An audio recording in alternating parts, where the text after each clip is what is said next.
এখানে মানুষ ছেলেদের শিক্ষা গড়া কারিগর এই যে আলিম সাহেবরা আছে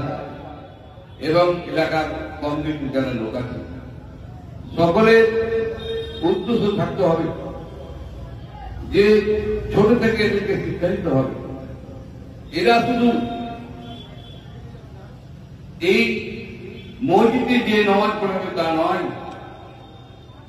এরা শুধু কেউ মারা গেলে দোয়া করবে তা নয়, এরা টুপি মাথায় দিয়ে যেন এরা বিভিন্ন সরকারি অফিসে বেসরকারি অফিসে কর্মসংস্থান করতে বলে পারে, সেই শিক্ষা যেন আমাদেরকে দেয়। আপনারা জানেন ইসলাম সবচেয়ে বেশি ঘৃণা করে যারা চেয়ে খায়, চেয়ে